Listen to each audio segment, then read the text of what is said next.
Assalamualaikum warahmatullahi wabarakatuh.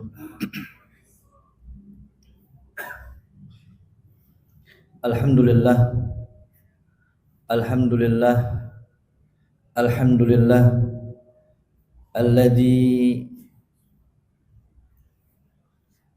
an'amana bi ni'matil imani wal islam was-sihhata wal faragh. Allahumma shalli wa sallim wa an'im wa barik ala abdika wa habibika Muhammadin wa ala alihi wa ashabihi wa man sara bihudahu wa tamassaka bi sunnatihi ila yaumiddin, amma ba'd. Jamaah rahimani wa rahimakumullah wa hafidhakumullah jami'a. Tidak ada kata-kata yang patut untuk kita senantiasa senandungkan, kita ucapkan, melainkan kita senantiasa bersyukur pada Allah Azza wa Jalla atas nikmat yang sangat luar biasa, nikmat yang tidak bisa kita hitung dengan jari jemari kita, nikmat yang dimana nikmat tersebut akan Allah tanya ketika kita berjumpa dengan Allah Azza wa Jalla pada hari kiamat kelak. Mudah-mudahan nikmat-nikmat yang Allah limpahkan kepada kita menjadikan kita lebih bersyukur, menjadikan kita lebih giat ibadah dan semangat untuk menjalankan perintah Allah Azza wa Jalla dan semangat untuk menjauhi segala larangan Allah Azza wa Jalla. Jamaah rahimani wa rahimakumullah wa hafidhakumullah jami'a. Kalau kita mendengarkan sebuah cerita yang dimana baginda Rasulullah sallallahu alaihi wasallam langsung merekomendasikan beliau sebagai salah satu di antara keluarga besar Nabi sallallahu alaihi wasallam, maka kita akan teringat kepada sosok yang bernama Salman Al-Farisi radhiyallahu ta'ala anhu. Ketika kita mendengarkan sosok Salman Al-Farisi, maka kita akan mendengarkan sebuah cerita yang sangat luar biasa, perjuangan seorang di dalam mencari yang namanya kebenaran. Disebutkan bahwasannya Salman Al-Farisi radhiyallahu ta'ala anhu, beliau hidup di keluarga yang sangat luar biasa kaya raya. Akan tetapi beliau radhiyallahu ta'ala anhu hidup di kalangan bangsa Romawi yang dikenal dengan beraneka ragam penyimpangan kepada Allah Azza wa Jalla, penyimpangan akan syariat Allah Azza wa Jalla, perbuatan-perbuatan seperti zina, minum-minuman keras, memakan sesuatu yang tidak halal, menzalimi orang-orang yang lemah. Itu kebiasaan yang terjadi di masyarakat Romawi pada waktu itu. Bahkan Salman Al-Farisi radhiyallahu ta'ala anhu, yang dimana beliau pun tinggal juga di negeri Persia. Jadi dua negeri adik kuasa, yang satu Romawi, satu Persia. Di negeri Persia pun sama.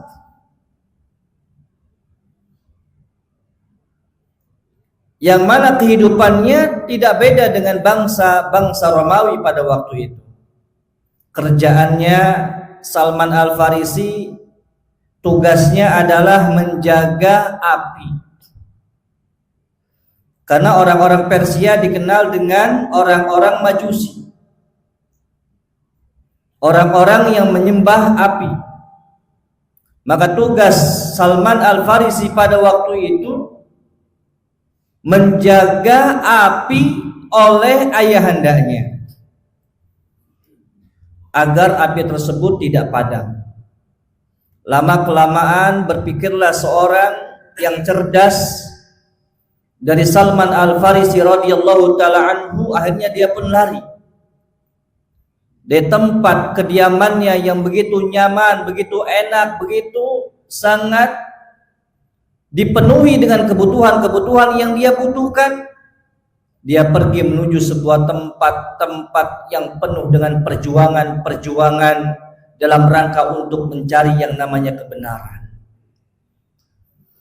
Dan akhirnya sampailah ke kota Madinah, yang dimana disitulah Salman Al-Farisi radhiyallahu taala anhu mulai ingin mengetahui sosok Nabi yang dikhabarkan di dalam perjalanan beliau, yang beliau dapatkan dari para pendeta Yahudi dan Nasrani, dan diberikan tanda-tanda di sana. Dan akhirnya beliau radhiyallahu taala anhu tinggal bersama Nabi sallallahu alaihi wasallam. Bahkan beliau pun membuat sesuatu yang sangat luar biasa yang ditulis oleh sejarah sebagai pengusul untuk dibuatkannya Khandaq, parit ketika perang Khandaq. Karena beliau radhiyallahu taala anhu melihat bagaimana orang-orang Persia sebelum pasukan datang ke negeri mereka, mereka harus berlawanan dengan parit-parit lebih dahulu, melewati parit-parit tersebut. Maka ini dipakai oleh Salman Al-Farisi radhiyallahu taala anhu. Dan ternyata itu adalah sebuah usulan yang sangat jitu, yang bisa memukul mundur pasukan Quraisy yang bekerja sama dengan para orang-orang Yahudi di Madinah dan orang-orang musyrikin yang ada di Madinah untuk membinasakan kaum muslimin yang ada di Madinah. Ini di antara perjalanan daripada Salman Al-Farisi radhiyallahu taala anhu.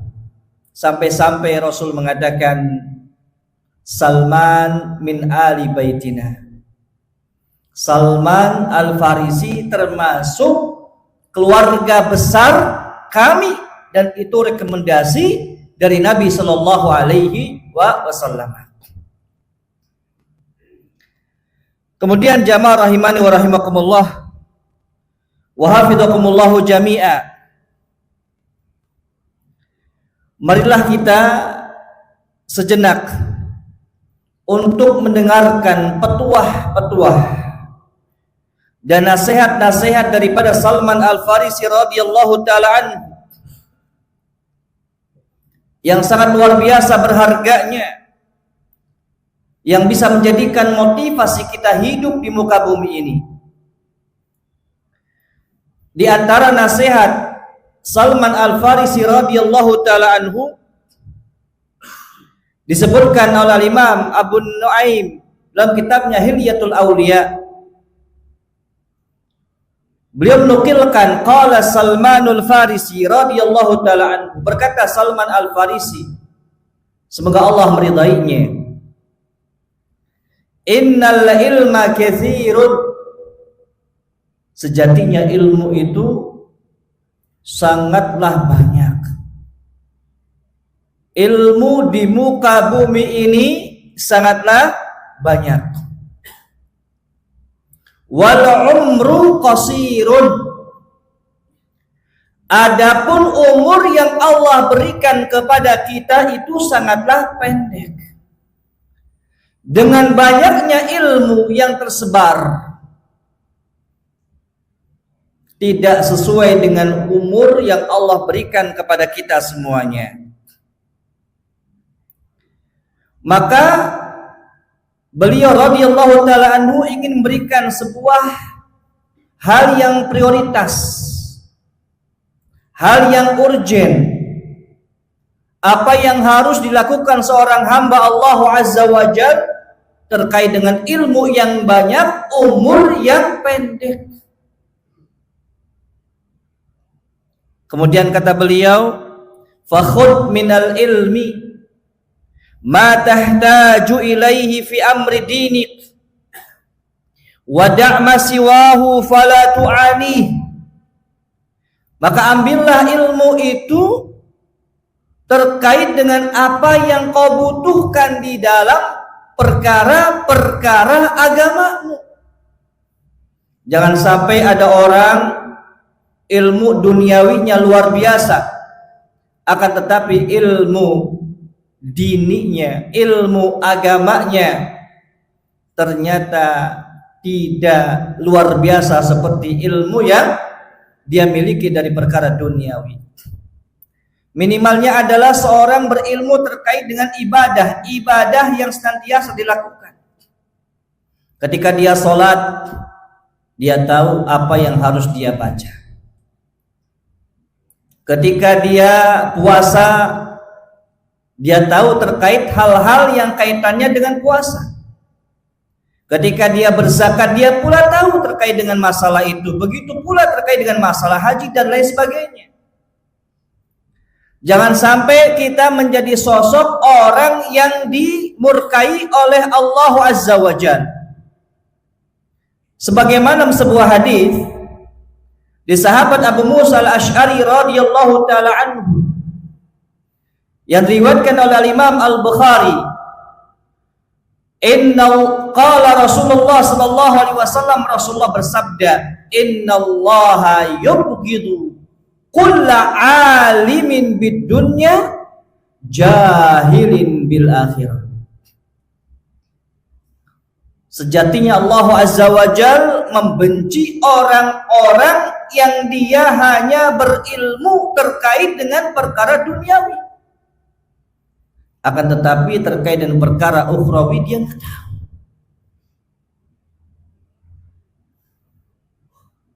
Perkara-perkara sholat 5 waktu dia tidak tahu.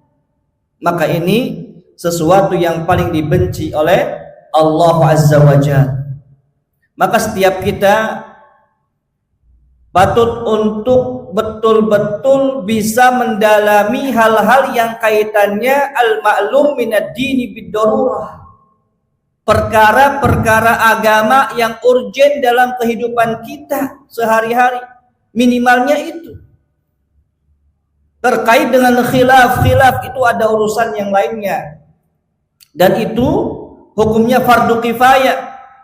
Tetapi ada yang hukumnya fardu ain yang harus kita pahami, perkara yaitu minal ma'lum bid darurah. Itu yang harus kita pahami secara darurat. Bagaimana kita sholat dan lain sebagainya. Kemudian jamaah rahimani wa rahimakumullah wa hafidhakumullah jami'ah.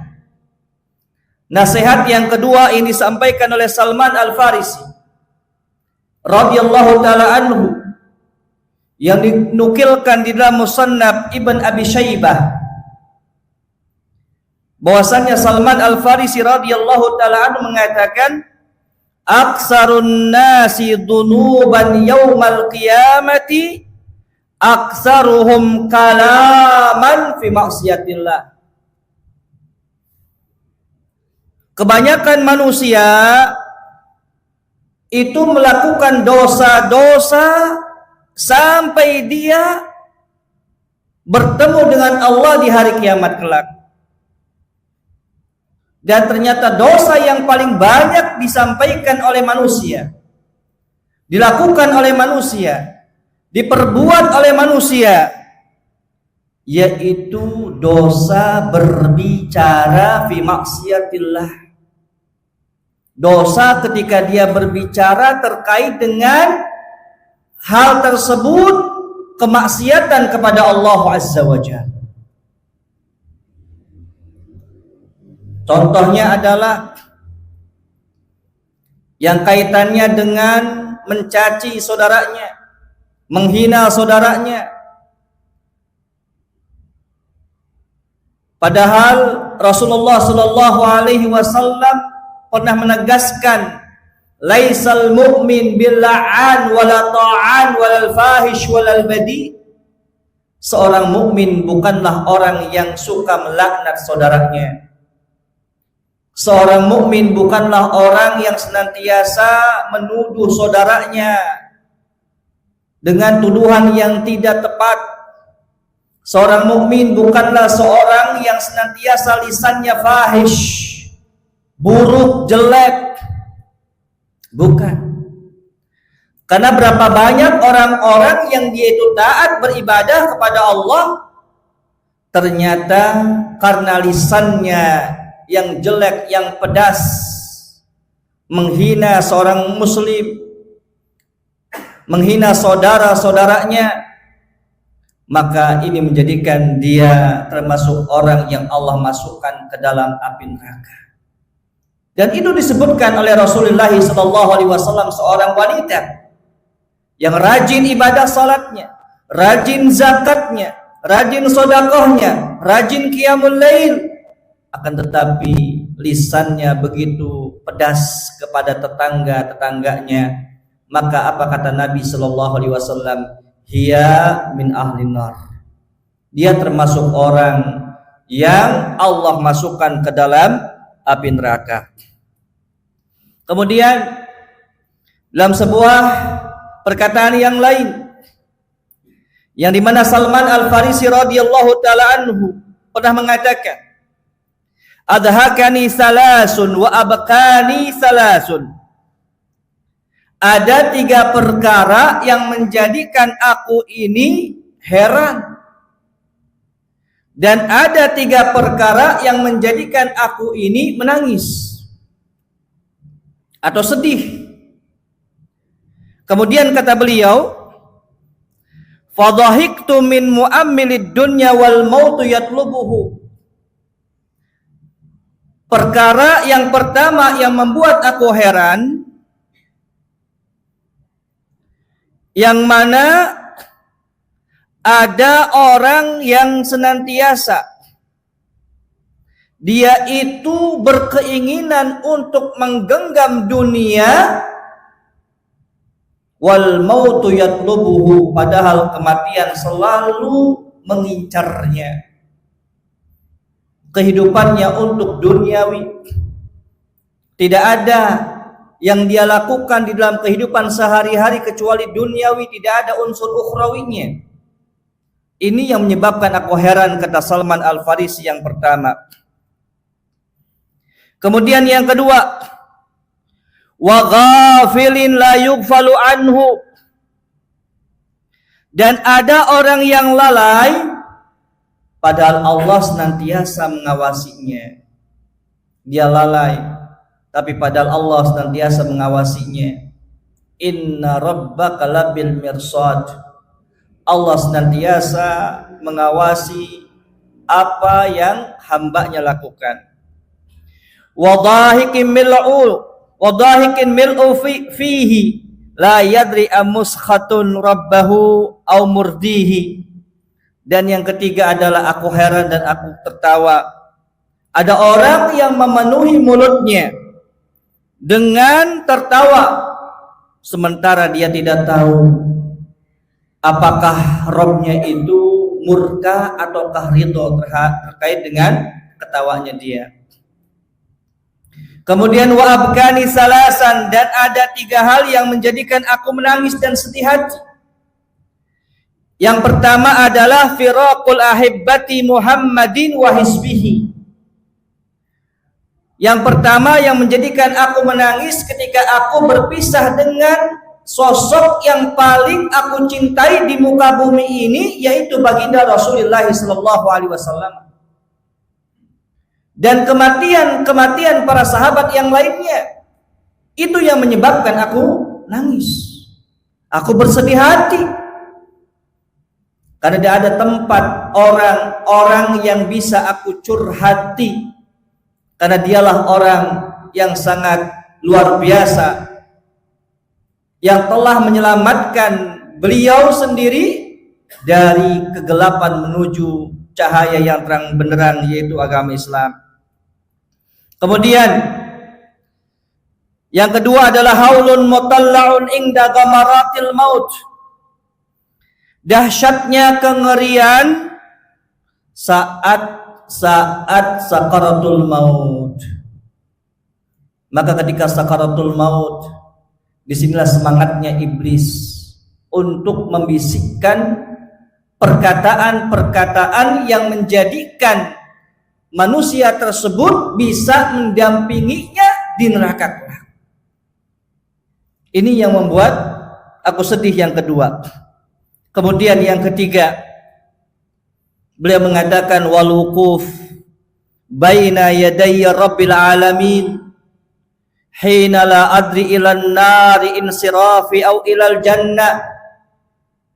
Dan yang ketiga yang membuat aku sedih, membuat aku khawatir, adalah ketika aku dipanggil oleh Allah Azza wa Jalla di hadapan Allah. Dan pada waktu itu aku bingung, kira-kira kemana langkahku ini? Apakah langkahku ke neraka ataukah ke surga? Maka persis apa yang disampaikan oleh Umar bin Khattab radhiyallahu taala anhu ketika beliau mengatakan, hina manada munadin minas sama kullukum yadkhulunal jannah illa rajulan wahida. Ketika ada panggilan dari langit, semua kalian masuk surga kecuali cuma satu. Kemudian apa kata Umar bin Khattab radhiyallahu taala anhu? Fa khiftu an akuna ana, aku khawatir orang yang satu itu adalah aku. Semua masuk surga kecuali satu orang, kata Allah. Kemudian kata Umar, aku khawatir itu adalah aku. Kemudian kata beliau melanjutkan, wahina nada munadi minas sama kullukum yakhrujuna minan nar illa rajulan wahida. Semuanya dikeluarkan daripada api neraka kecuali satu orang. Kemudian kata Umar bin Khattab radhiyallahu taala anhu mengatakan, fa khiftu an akuna ana. Aku khawatir bahwa orang tersebut adalah aku. Jamaah rahimani wa rahimakumullah wa hafizakumullahu jami'a. Ini sesuatu yang dikhawatirkan oleh Salman Al-Farisi radhiyallahu taala anhu. Kemudian ada hal yang menarik yang terakhir mungkin saya akan nukilkan. Nasihat daripada Salman Al-Farisi radhiyallahu taala anhu. Al-Imam Maimun Ibn Mahran rahimahullahu taala, beliau mengatakan bahwasannya ada seorang laki-laki datang kepada Salman Al-Farisi radhiyallahu taala anhu. Kemudian seorang laki-laki tadi mengatakan, "Ausini, berikanlah nasihat kepadaku." Kemudian kata Salman Al-Farisi radhiyallahu taala anhu mengatakan, "La takallam, jangan kau berbicara." Minta nasihat yang pertama, jangan bicara. Kemudian ternyata orang tadi mengatakan, "Ma yastati'u man 'asha fin nas alla yatakallama." Tidak akan mungkin ada orang berinteraksi dengan manusia tapi dia tidak bicara. Kemudian apa kata Salman Al-Farisi radhiyallahu taala anhu, fa in takallamta fatakallam bihaqqin aw iskut. Kalau memang kau butuh untuk berbicara, kata Salman Al-Farisi, maka berbicaralah dengan bicara yang benar atau diam. kalau memang dibutuhkan untuk berbicara. Kemudian orang tersebut mengatakan, zidni, tambah lagi ya Salman. Qal la taghdab, jangan marah. Kemudian apa kata orang tersebut? Amartani alla aghdab, engkau perintahkan aku untuk tidak marah. Wa innahu la yaghshani ma la amlik, kemudian aku tidak akan mungkin bisa menahan jiwaku. Kemudian apa kata Salman Al-Farisi radhiyallahu taala anhu? Fa in ghadibta famlik lisanak wa yadak, ketika kau marah jaga lisanmu, ketika kau marah jaga tanganmu. Orang marah kira-kira bisa enggak jaga lisannya dari ungkapan-ungkapan yang buruk? Orang kalau marah bisa enggak jaga tangannya untuk tidak memukul? Maka kalau tidak mampu lebih baik jangan marah. Itu nasihat yang kedua. Kemudian datang lagi, dia mengatakan, zidni, tambah lagi ya Salman. Apa kata Salman? La tulabisun nasa ay la tukhalituhum khaltatan katsira, jangan banyak kau berinteraksi dengan manusia. Kemudian apa kata orang tersebut? Ma yastati'u man 'asha fin nas alla yulabisahum, tidak akan mungkin ada orang berinteraksi dengan manusia yang lainnya tapi dia tidak ada hal-hal yang bisa dia dekat dengan mereka. Artinya tidak akan mungkin orang hidup tidak pernah berinteraksi dengan orang lain.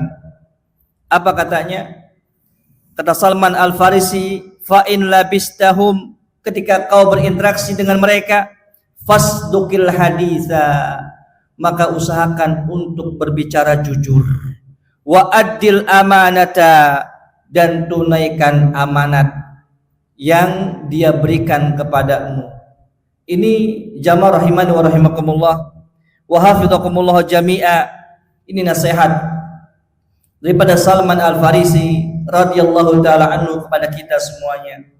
Mudah-mudahan apa yang disampaikan oleh beliau radhiyallahu taala anhu menjadikan hazanah keilmuan kita, menambahkan pengetahuan kita terkait dengan wejangan-wejangan orang-orang yang terkemuka, orang-orang yang mendapatkan rekomendasi dari Allah dan Rasulnya Sallallahu Alaihi Wasallam. Mudah-mudahan kita diberikan kemudahan untuk mampu melaksanakan apa yang disampaikan oleh para sahabat ridwanullah alaihim ajmain. Mudah-mudahan ini bermanfaat. Subhanakallahumma wa bihamdika asyhadu an la ilaha illa anta astaghfiruka wa atubu ilaik. Wallahu taala a'lamu bishawab. Assalamualaikum warahmatullahi wabarakatuh.